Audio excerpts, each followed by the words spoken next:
आगे सबको दे रहे, अगर आदमी को एक बोतल भी देना तो जल्दी निपट जाएगा। लॉकडाउन 3 के पहले दिन देश भर से शराब की दुकानों के बाहर लगी लंबी लंबी लाइनों की तस्वीरें वायरल हो गई हैं।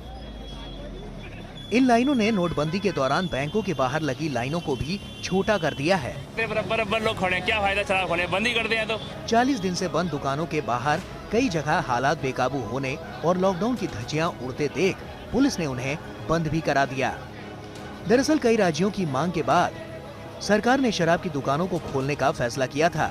ऐसा इसलिए करना पड़ा क्योंकि कई राज्यों ने साफ कर दिया था कि उनके पास अब सरकारी कर्मचारियों को वेतन तक देने का पैसा नहीं है।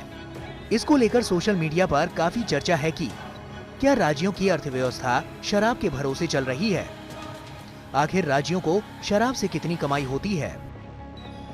दरअसल शराब पर लगने वाले एक्साइज टैक्स यानी आबकारी शुल्क राज्यों के राजस्व में एक बड़ा योगदान करता है। राज्यों के राजस्व का एक बड़ा हिस्सा शराब और पेट्रोल डीजल की बिक्री से आता है।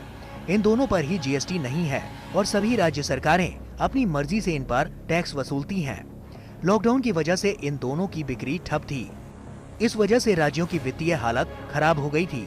हालत ये हो गई थी कि कई राज्यों को 1.5 से 2% ज्यादा ब्याज पर कर्ज लेना पड़ा था। अब अगर अलग अलग राज्यों की कुल आमदनी में शराब की बिक्री से होने वाले राजस्व को देखें तो समझ आएगा कि वाकई राज्यों की आमदनी का एक बड़ा जरिया अल्कोहल की बिक्री है।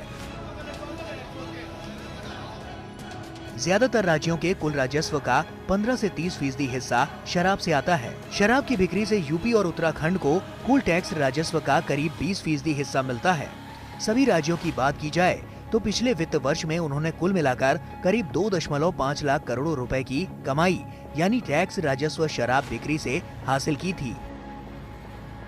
अब अगर इस आंकड़े को देश के अलग अलग राज्यों में बांट कर देखा जाए तो फिर शराब की बिक्री से वित्त वर्ष 2019 से 20 में उत्तर प्रदेश ने 26,000 करोड़, महाराष्ट्र ने 24,000 करोड़, तेलंगाना ने 21,500 करोड़, कर्नाटक ने 20,948 करोड़, पश्चिम बंगाल ने 11,874 करोड़ रुपए, राजस्थान ने 7,800 करोड़ रुपए, पंजाब ने 5,600 करोड़ रुपए और दिल्ली ने इस दौरान करीब 5,500 करोड़ रुपए का आबकारी शुल्क हासिल किया था।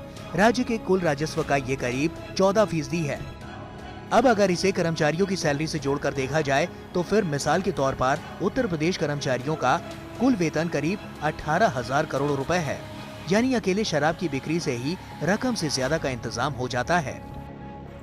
लेकिन इन सबके बीच में बिहार और गुजरात की मिसाल समझनी भी जरूरी है कि ये दोनों राज्य शराबबंदी के बावजूद कैसे राजस्व को बरकरार रखे हुए हैं।